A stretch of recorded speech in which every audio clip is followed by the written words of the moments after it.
आज का जो हमारा टॉपिक है वो है चार्जिंग ऑफ अ कैपेसिटर कि कैपेसिटर को हम किस तरह चार्ज करते हैं। चार्जिंग ऑफ अ कैपेसिटर, ये डायग्राम मैंने बनाया है। तो this is diagram in which we charge a capacitor through this battery V. अब पहले इस डायग्राम को समझने के लिए हमें आरसी सर्किट समझना है। आरसी सर्किट है क्या? R is what? Resistance, resistor, and C is capacitor. Resistor और कैपेसिटर दोनों वर्ड का जो कॉम्बिनेशन है, this is called RC circuit. The circuit in which resistance and capacitor C is capacitor are connected in series। वो circuit जिसमें capacitor और resistance जो resistor है वो सीरीज में कनेक्टेड हो एक दूसरे के साथ, तो this is called RC circuit. अब देखें ना, ये रेजिस्टर है और ये कैपेसिटर है, ये दोनों एक दूसरे के साथ सीरीज में कनेक्टेड है, तो this is called RC circuit. ठीक है ना? And consider this RC circuit, C K T मैंने शॉर्ट में लिखा है circuit, RC circuit which are connected to a battery of voltage V. अब इस आरसी सर्किट को, ये सर्किट है पूरा, इस आरसी सर्किट को हमने वोल्टेज ये बैटरी के साथ कनेक्ट किया है, voltage V, battery of voltage V. अब ये बैटरी क्या करेगा? इस कैपेसिटर को चार्ज करेगा इस रेजिस्टर के थ्रू। ठीक है ना? रेजिस्टर हमने यहाँ पर लगाया है, तो ये बैटरी से चार्ज आएगी अब, और ये चार्ज क्या करेगी? इस कैपेसिटर को चार्ज करेगी। अब क्या करना है? ये स्विच है हमारे पास, इस का स्विच, और ये दो कनेक्टर है, एक ए है एक बी है। अब इस स्विच को जब मैं ऊपर कनेक्ट करता हूँ, ठीक है ना, तो ये सर्किट, ऊपर वाला सर्किट कंप्लीट हो जाता है। ठीक है? अब जब नीचे कनेक्ट करता हूँ, तो फिर ऊपर कनेक्ट करने के लिए हम कनेक्ट करते हैं चार्ज के लिए, चार्जिंग ऑफ अ कैपेसिटर के लिए। नीचे जब मैं इस सर्किट को कनेक्ट करता हूँ, तो this is for a discharging of a capacitor. ठीक है ना? तो ऊपर मैंने इसको कनेक्ट किया। अब क्या करेगा? इस बैटरी से करंट आएगा, और ये करंट क्या करेगा? इस रेजिस्टर के थ्रू इस कैपेसिटर को चार्ज करेगा, और ये कैपेसिटर क्या करेगा? अब ये कैपेसिटर जब चार्ज होगा, तो कैपेसिटर एकदम से बिल्कुल इमीडिएटली ये चार्ज नहीं होता, ये कुछ टाइम लेता है। कैपेसिटर किस तरह टाइम लेता है? देखिए, बैटरी क्या करती है, ये कैपेसिटर है और यहाँ से बैटरी लगी हुई है, तो ये बैटरी इस कैपेसिटर को चार्ज करेगी। ये पॉजिटिव पॉजिटिव चार्ज आ रहा है, तो इनिशियली ये जल्दी जल्दी इस पे चार्ज डिपॉजिट होते हैं इस कैपेसिटर के प्लेट्स पे, लेकिन जब टाइम गुजरता है, तो ये चार्ज जब यहाँ से और चार्ज जाएंगे ना, इस बैटरी से, और ये पॉजिटिव है, ये इस बैटरी से और चार्ज जाएंगे, तो ये पॉजिटिव क्या करेंगे? ये यहाँ से जो पॉजिटिव चार्ज और जाएंगे, तो ये इसको रिपेल करेंगे। तो this force, due to this force of repulsion, क्या करेगा? ये बैटरी अपनी पोटेंशियल एनर्जी को यूज करके ये यहाँ पर डिपॉजिट करेगी। तो इनिशियली बैटरी के लिए बहुत आसान होता है कि चार्ज को डिपॉजिट करे, लेकिन जब आहिस्ता आहिस्ता टाइम गुजरता है, तो इसके लिए मुश्किल होता जाता है, और चार्ज का जो डिपोजिशन है वो कम होता जाता है। ठीक है?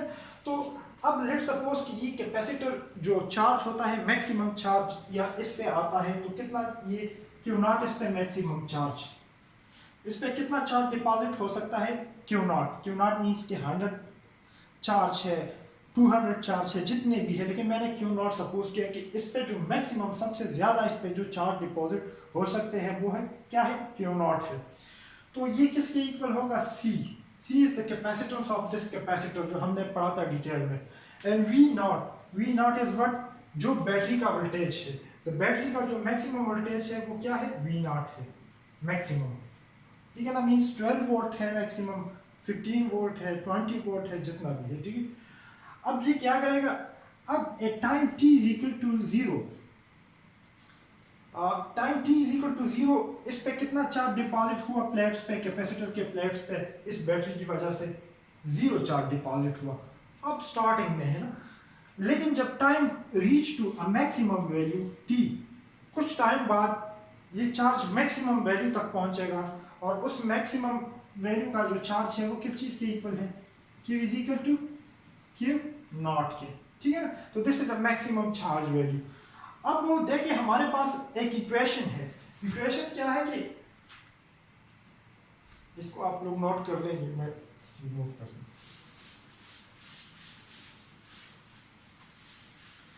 अब ये चार्जिंग और डिस्चार्जिंग जो है टाइम पे डिपेंड करता है, ठीक है ना, कि कितने टाइम में ये चार्ज होता है, कितने टाइम में ये डिस्चार्ज होता है, और टाइमिंग का क्या असर है इसके कैपेसिटर के चार्ज और डिस्चार्ज होने में, ठीक है। अब लेट्स सपोज कि हमारे पास एक इक्वेशन है कि the value of Q at any instant. अब Q क्या है? Q चार्ज की वैल्यू है। कौन सी वैल्यू? जो कि कैपेसिटर पे अब डिपॉजिट होनी है, ठीक है ना, ये वो वैल्यू है। अब ये वैल्यू जो है किसी भी टाइम पे, अब जीरो टाइम पे क्या था? जीरो था, ठीक है ना। कुछ टाइम बाद क्या होगा? ये कुछ वैल्यू यहाँ पर डिपॉजिट होगी ना। जब फाइनल टाइम तक पहुंचेगा तो मैक्सिमम चार्जेस पे डिपॉजिट होगा। तो एट एनी इंस्टेंट, जिस टाइम के बाद भी आप लोग अगर इस चार्ज के वैल्यू को फाइंड आउट करना चाहते हैं तो वो आप लोग इस इक्वेशन से कर सकते हैं। Q is equal to Q naught 1 minus E minus t divide by R C. ये इक्वेशन आप लोगों ने इसकी डेरिवेशन की जरूरत नहीं है, ये आप लोगों ने वैसे याद रखना है, ठीक है ना, वैसे याद रखना है और इससे अपना कैलकुलेशन करना है। अब क्या है कि as we know that the Q is equal to CV, ठीक है ना, Q is equal to CV, तो Q डिवाइड बाई C किस चीज के इक्वल हो जाएगा? V के। अब इन दोनों साइड को मैं C पे डिवाइड करता हूँ। Q divide by C is equal to Q naught divide by C 1 minus E minus T divide by R C. अब मैं इस इक्वेशन पे आप लोग को समझाता हूँ कि इक्वेशन है क्या।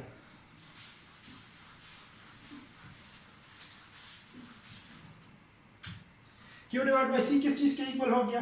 V के। तो V is equal to Q naught divide by C किस चीज के इक्वल हो गया? V नॉट के। 1 minus E minus T divide by R C. This V naught is what? This is a maximum potential of a battery. Battery से जो maximum potential इसको मिलेगा इसको चार्ज करने में, तो that is a maximum potential.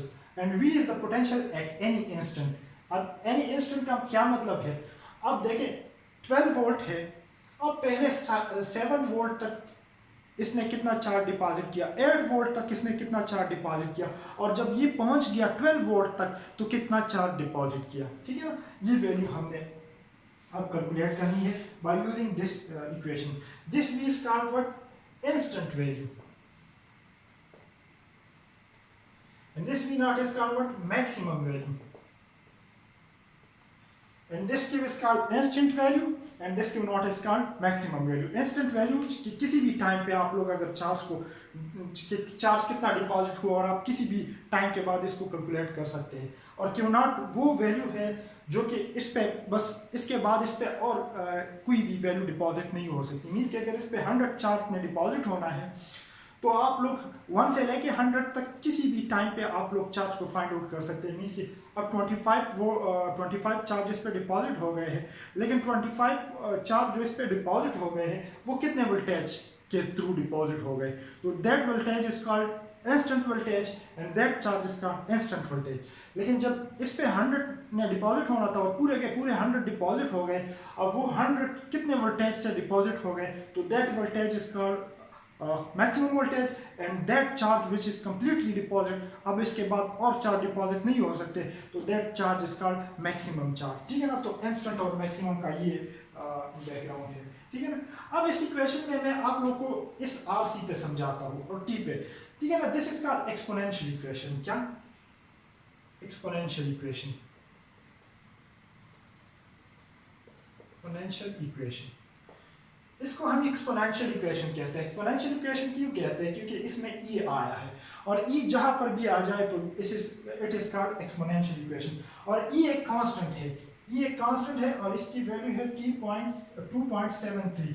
This is the value of E, ठीक है ना। तो this is called exponential equation. Exponential equation इस वजह से इसे कहते हैं कि ना हमारे पास 2-3 किस्म के ग्राफ होते हैं, ठीक है ना। एक ग्राफ होता है 2 लाइंस, लेट सपोज के एक लाइन ये है एक लाइन ये है, इनके दरमियान स्ट्रेट लाइन होता है। और एक ग्राफ होता है ना इस तरह का होता है, ठीक है ना, इस तरह का होता है, तो जिसमें ये कर्व आ जाए तो जिस इक्वेशन के ग्राफ में, अब इस इक्वेशन में वैल्यूज पुट करते जाए तो आप लोग के पास इस तरह का कोई ग्राफ आएगा, ठीक है ना। तो this is called exponential equation. अब ये वाला जो ग्राफ है ना, ये v is equal to I R, ठीक है ना, इसमें कोई एक्सपोनेंट वैल्यू नहीं है, ये डायरेक्ट रिलेशन है, ये डायरेक्ट रिलेशन के लिए ये ग्राफ होता है। और ये एक्सपोनेंशियल, अगर इसमें हम वैल्यू पुट करते जाए तो हमारे पास स्ट्रेट लाइन आता है, लेकिन इसमें अगर हम वैल्यूज पुट कर ले तो हमारे पास इस तरह का कोई कर्व सा ग्राफ आएगा। तो this graph is called exponential. तो जहां पर भी ई आ जाए तो दैट इज कॉल्ड एक्सपोनेंशियल। तो एक्सपोनेंशियल इंक्रीज और एक्सपोनेंशियल डिक्रीज, ये इस तरह के किस्म के ग्राफ होते हैं। अब हम इसी इक्वेशन को यूज करके आगे इसको फॉरवर्ड करते हैं। अब इसमें ये जो आर सी है, this R C is called what, this is called time constant. ये टाइम कांस्टेंट। अब मैं आप लोग को एक बात समझाऊं कि अगर आप लोग आर क्या है, रेजिस्टेंस है, सी क्या है, कैपेसिटर है। अगर आप लोग आर और सी का डायमेंशंस निकाले तो आप लोगों को टाइम का यूनिट मिलेगा। लेट सपोज अगर मैं इस तरह का ये इस तरह से निकालता हूं कि आर और सी का, आर क्या है, रेजिस्टेंस है, ठीक है ना, रेजिस्टेंस है। अब V is equal to I R, आप लोगों को पता है R is equal to V by I, इस तरह मैं लिख सकता हूं, V डिवाइड बाई आई होगा। अब C के लिए Q is equal to C V, C is equal to Q divide by V, इस तरह मैं लिख सकता हूं Q डिवाइड बाई V। तो V और V cancel, Q divide by I आ गया। आप लोगों को करंट का डिफिनीशन पता है कि I is equal to Q divide by T, ठीक है। तो फिर I डिवाइड बाई Q क्या बन जाएगा, Q डिवाइड बाई I, ये T बन जाएगा ना, इसको क्रॉस मल्टीप्लाई करके और इसको एक साइड पे शिफ्ट कर लो, ठीक है ना। तो RC से हमारे पास क्या आ गया, टाइम आ गया। तो RC क्या है, टाइम कांस्टेंट है, ठीक है ना। ये अपने साथ नोट कर ले, पास करके इसको नोट कर ले। ये हमारे पास क्या है, टाइम कांस्टेंट है। टाइम कांस्टेंट इज व्हाट, कि आर और सी का अगर हम डायमेंशंस निकाले तो ये टाइम के इक्वल होते हैं। तो इसी वजह से R C is called time. तो this is called time constant. और कौन सा टाइम कांस्टेंट है, ये वो टाइम कांस्टेंट है जिसमें हमारे पास कैपेसिटर में चार्ज होना है। और कितना चार्ज होना है अभी हम इसको पढ़ेंगे। द ड्यूरेशन इन विच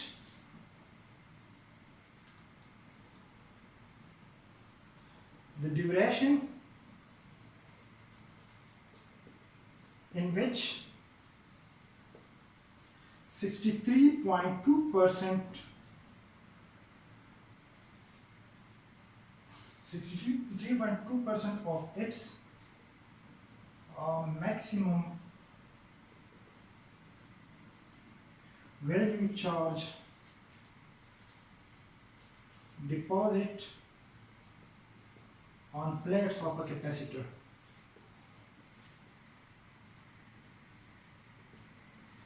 ठीक है ना, वो टाइम जिसमें अगर कैपेसिटर पे 100 चार्ज में डिपॉजिट होना है और 100 चार्ज ने डिपॉजिट होना है कुछ टाइम के बाद। 100 चार्ज डिपॉजिट हो गए तो आप लोग का टाइम फाइनल टाइम बन गया, ठीक है ना। 0 टाइम था, कोई चार्ज डिपॉजिट नहीं था कैपेसिटर पे। 0 टाइम के बाद 10 मिनट्स में इसने फुली चार्ज होना है, ठीक है ना। तो वो 10 मिनट्स जिसमें ये फुली चार्ज होंगे तो वो टाइम कांस्टेंट नहीं है। अब इस पे 100 चार्ज ने डिपॉजिट होना है और 100 में से 63.2 चार्ज डिपॉजिट हो जाए इस पे। और इस 63.2 चार्ज ने जितना टाइम लिया डिपोजिशन करते हुए इस इन प्लेट्स पे, तो that is called what, time constant. अब मैक्सिमम चार्ज कितने, 100 थे। 100 में से 63.2 डिपॉजिट हो गए और 63.2 चार्ज डिपॉजिट हो गए कितने टाइम में, तो that is called what, time constant, ठीक है ना। तो that is called time constant and this is called RC circuit, ठीक है। अब इसी इक्वेशन को हम यूज करेंगे और 63% को कैलकुलेट करेंगे। Q is equal to Q naught 1 minus E T divided by RC।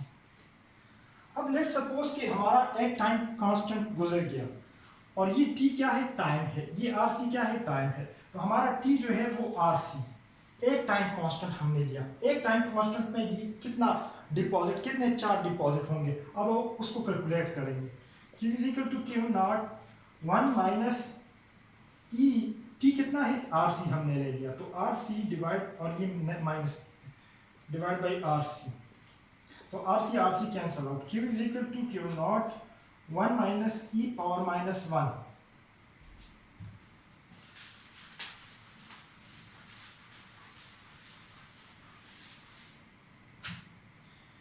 Q is equal to Q naught 1 minus 1 over E, ये E पावर माइनस 1 है, नीचे आ गया तो प्लस हो गया, तो Q is equal to Q naught 1 minus 1 2.7, E की value कितनी मैंने बताई थी 2.718, ठीक है। अब इसको मैं ऊपर लेके जाता हूँ तो Q इसका एलसीएम लेता हूँ तो ये आ जाएगा डिवाइड बाई 2.718, तो इससे ये माइनस करके इस पे डिवाइड करें तो आप लोग के पास आ जाएगा 0.632, ये वैल्यू आ गई, ठीक है ना। अब ये वैल्यू आ गई फ्रैक्शन में, इसको परसेंटेज में कन्वर्ट करना है, तो परसेंटेज में कन्वर्ट करने के लिए हम इसके साथ क्या मल्टीप्लाई कर लेंगे 100, तो Q is equal to Q naught 632 multiply by 100, और इसके साथ ये परसेंट की वैल्यू आ जाएगी, परसेंट का जो निशान है वो लग जाएगा, तो Q is equal to Q naught 63.2% charge. अब इस इक्वेशन से निकालें मैक्सिमम चार्ज में कितना डिपॉजिट, कितने चार्ज में डिपॉजिट होना है तक Q नॉट में, लेट सपोज कि 100 चार्ज थे वो, ठीक है ना, तो इस मैक्सिमम चार्ज के 63.2% चार्ज जब डिपॉजिट हो जाए और जितने टाइम में डिपॉजिट हो जाए तो that is called a one time constant, ठीक है। ये 100 चार्ज मैक्सिमम मैंने बताया था कि इस पे maximum charge Q not deposit होंगे, क्यू नॉट आप लोग 100 भी ले सकते हैं, 200 भी, जितना कैपेसिटर की कैपेसिटी होगी, और इसमें से कितने चार्ज डिपॉजिट हो जाए इतने परसेंट, लेट सपोज ये 100 है, 100 में से 63.2 चार्जेस डिपॉजिट हो जाए तो दैट इज कॉल्ड व्हाट, और जितने टाइम में डिपॉजिट हो जाए तो that is called a time constant, ठीक है ना, और वन टाइम कांस्टेंट। अब charge discharging of a capacitor क्या है, डिस्चार्जिंग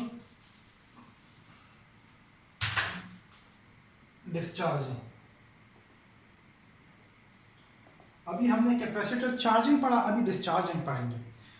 डिस्चार्जिंग ऑफ कैपेसिटर में वही सर्किट मैंने लिया, उसी सर्किट में पहले मैंने स्विच को ए के साथ कनेक्ट किया था, अब मैं बी के साथ कनेक्ट करूंगा इस स्विच को, क्योंकि अब कैपेसिटर फुली चार्ज हो गया, चार्जिंग के बाद कैपेसिटर फुली चार्ज हो गया है, फुली चार्ज कितना हो गया है क्यू नॉट चार्ज इस पे डिपॉजिट हो गया है, मींस कि 100 चार्ज इस पे डिपॉजिट हो गए हैं, 100 में वैसे कह रहा हूँ कि 200 भी हो सकते हैं, जितने भी है, लेकिन Q naught is the maximum value इस बैटरी की वजह से।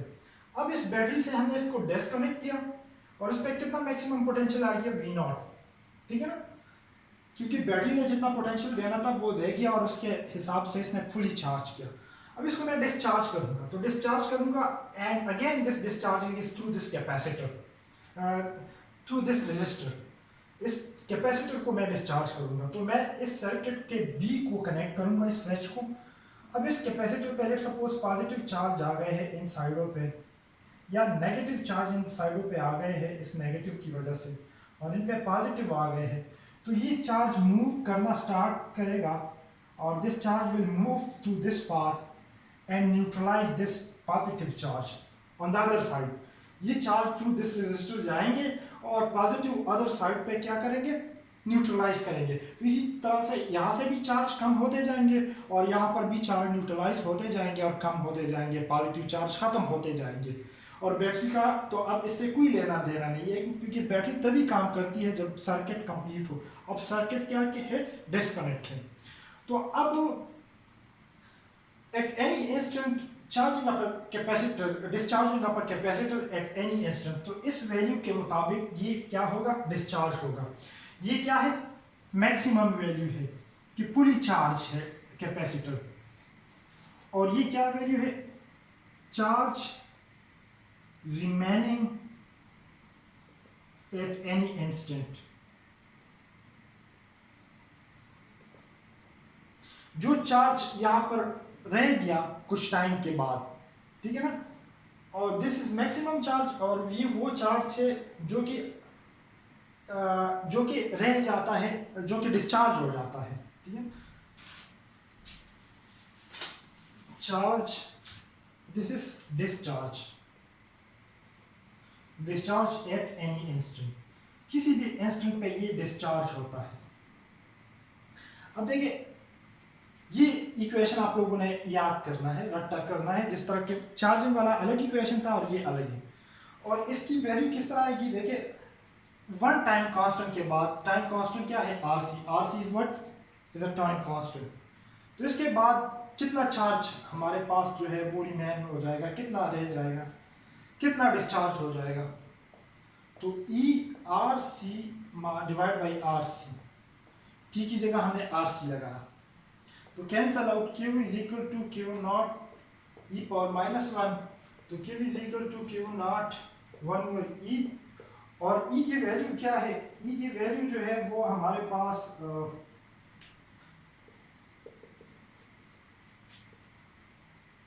1 over 2.713,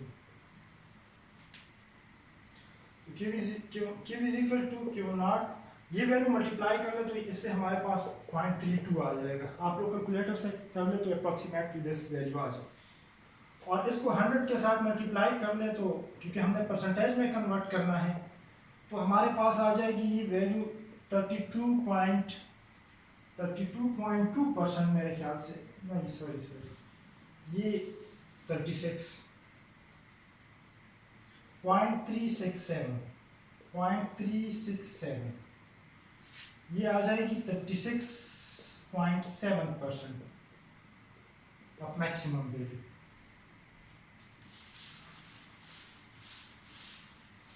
Q is equal to Q naught 36%, 36.7%, ठीक है, 36.7। अब देखें ना, वहां पर 63.3% या 63.2% था और यहाँ पर 36.7% था। तो डिस्चार्जिंग में हमारे पास कितना चार्ज, ये मैक्सिमम वैल्यू है, लेट्स सपोज कि 100 है, यहाँ पर 100 चार्ज थे पहले, ठीक है ना। 100 में से कितने ने डिस्चार्ज होना है आफ्टर आरसी टाइम, कितने ने डिस्चार्ज होना है, 63.2% में, और कितना रह जाएगा हमारे पास यहाँ पर कैपेसिटर पे, सॉरी ये 100 चार्ज है, ये 100 में से 36.7 चार्ज क्या हो गए, डिस्चार्ज हो गए, न्यूट्रलाइज हो गए, खत्म हो गए, ठीक है ना। और कितने रह गए, 63.2% रह गए, ठीक है ना। तो एट एनी इंस्टेंट अगर आप लोग t is equal to R C time, जो हमारे पास टाइम कांस्टेंट है, एक टाइम कांस्टेंट ले लें, उसके बाद जो चार्ज यहाँ पर डिस्चार्ज हो जाए तो वो कितना होगा, 36.7%। तो 36.7 चार्ज ने क्या होना है, यहाँ पर डिस्चार्ज होना है, ठीक है ना। सॉरी ये डिस्चार्ज नहीं होते, ये 36.7 जो मैं थोड़ा सा कंफ्यूज हो गया, ये 36.7 चार्ज जो है ये यहाँ पर रह जाते हैं और बाकी डिस्चार्ज हो जाते हैं, ठीक है ना। यहाँ पर अगर 100 चार्ज थे, Q नॉट आप लोगों के पास 100 था, तो 100 में से 63.2% डिस्चार्ज हो गया, और या 3, और 36.7 जो है ये क्या हो गया, रिमेन, ये यहाँ पर रह गए। जो चार्ज यहाँ पर रह गए after T R C constant time के बाद, वो कितने थे, ये चार्ज इतना %, और जो डिस्चार्ज हो गया वो ये था। तो टाइम कांस्टेंट एक ही है, जिसमें 63.2% चार्ज डिपॉजिट हो जाए या 63.2% चार्ज डिस्चार्ज हो जाए। तो अगर ये चार्ज हमारे पास यहाँ पर रह जाता है तो 100 में से सब्ट्रैक्ट कर लेंगे, बाकी हमारे पास ये बच जाता है, तो ये डिस्चार्ज हुआ है, ठीक है ना। ये चार्ज डिस्चार्ज हुआ है और ये हमारे पास रह गया है, ठीक है ना। तो this is at any instant, ये तो हमारे पास हो गया डिस्चार्जिंग की बात। अब मेरे पास कुछ ग्राफ है, ग्राफ को मैं थोड़ा सा एक्सप्लेन करूंगी।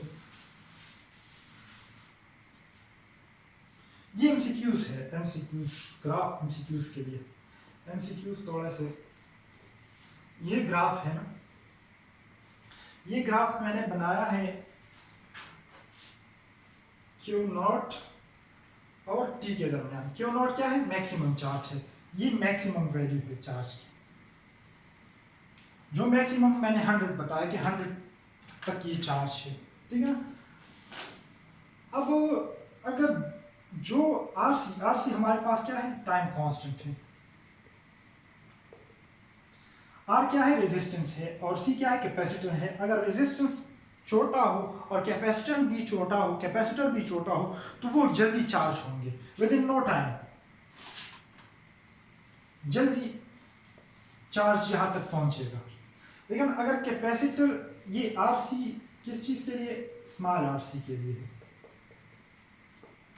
लेकिन अगर कैपेसिटर हमारे पास बड़ा हो तो ये टाइम लेगा और वहां तक पहुंचने में इतना टाइम लिया इसने इतना टाइम लिया स्मॉल कैपेसिटर ने यहाँ तक, और इसने इतना टाइम लिया यहाँ से लेके यहाँ तक टी। तो ये जो जितना ज्यादा टाइम लिया, इट मींस कि आरसी इज लार्ज, और ये एक्सपोनेंशियल ग्राफ आ रहा है, ठीक है ना। मैंने बताया था कि एक्सपोनेंशियल वैल्यू हमने डालनी है। अब देखिए, मैं आप लोगों को इस ग्राफ के बारे में बताऊं कि ये एक्सपोनेंशियल वैल्यू, इसके बियॉन्ड फिजिकल मीनिंग क्या है। फिजिकल मीनिंग ये है कि ये देखे ना, एट एनी इंस्टेंट टाइम इसमें मैक्सिमम क्यू नॉट की तरफ पहुंचना है, इसमें फुली चार्ज होना है, ठीक है ना। अब देखें, पहले ये स्ट्रेट लाइन था, ये चार्ज जल्दी जल्दी डिपॉजिट हो रहा था इस पे, इसकी वजह से। लेकिन जो ही इस पे चार्ज की तादाद ज्यादा होती जा रही थी, तो ये नेगेटिव आ रहे थे, यहाँ पर डिपॉजिट हो रहे थे, तो और नेगेटिव जब आ रहे थे तो ये नेगेटिव वो दूसरे चार्ज जो आ रहे थे उसको रिपेल कर रहे थे, ठीक है ना। दूसरे चार्ज को रिपेल कर रहे थे क्योंकि ये नेगेटिव है, नेगेटिव ने और भी नेगेटिव ने भी डिपॉजिट होना था, तो नेगेटिव को रिपेल कर रहे थे। पहले तो ये जल्दी जल्दी डिपॉजिट हो गए ये चार्ज, लेकिन और ने जब डिपॉजिट होना था तो ये वो रिपेल कर रहे थे, तो फिर बैटरी ने अपनी पोटेंशियल को यूज़ करके इसको आहिस्ता आहिस्ता डिपॉजिट करना स्टार्ट किया। तो पहले ये जल्दी जल्दी डिपॉजिट हो गए, चार्ज मीन्स कि चार्ज की तरफ जल्दी जल्दी ये ग्राफ जा रहा था। लेकिन आहिस्ता आहिस्ता आहिस्ता आहिस्ता ये कर्व होता जा रहा, क्योंकि चार्ज की वैल्यू जो है कम डिपॉजिट हो रही थी और टाइम ज्यादा गुजर रहा था।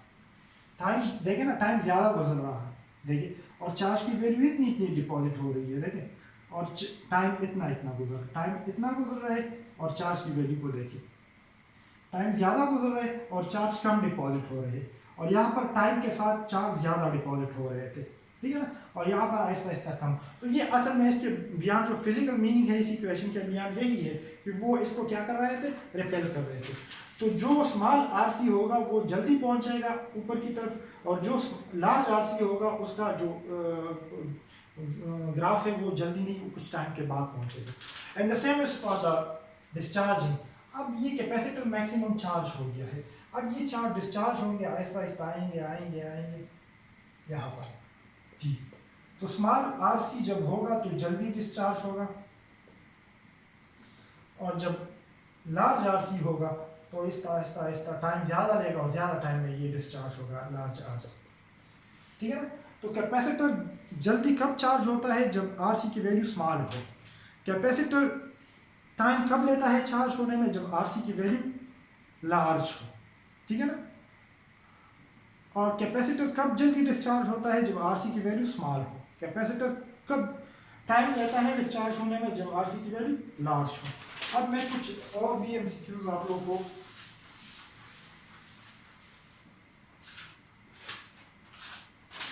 लेट सपोज कि मैं ये टाइम ले रहा हूं, ये परसेंटेज ऑफ चार्ज है, और ये वी नॉट है, वी नॉट मैक्सिमम वैल्यू है। एक टाइम मैंने लिया, और टाइम क्या था? आरसी। एक टाइम मैंने लिया t is equal to R C, और इस इक्वेशन में पुट किया, कौन सी इक्वेशन में? Q naught is equal to Q naught 1 minus E power T divide by R C. तो t की जगह मैंने क्या पुट किया? तो वही आ गया क्यू नॉट 63%, ठीक है ना। तो एक टाइम के बाद, वन टाइम आरसी के बाद, टाइम मैंने वन लिया, वन क्या था आरसी, कितने चार्ज डिपॉजिट हो गए 63.2, और 63.2 आरसी के बाद डिपॉजिट हो गए, आरसी टाइम मैंने लिया, लेकिन कितने वोल्टेज के साथ डिपॉजिट हो गए। लेट सपोज कि ग्रिड वोल्टेज में लेता हूं कितना, 12 लेता हूं, तो 12 में से 12 कितना परसेंट है, 63.2 का कितना परसेंट है, इसको इस तरह कर ले, 12 अगर हमारे पास है तो आप लोग इसको इसके साथ मल्टीप्लाई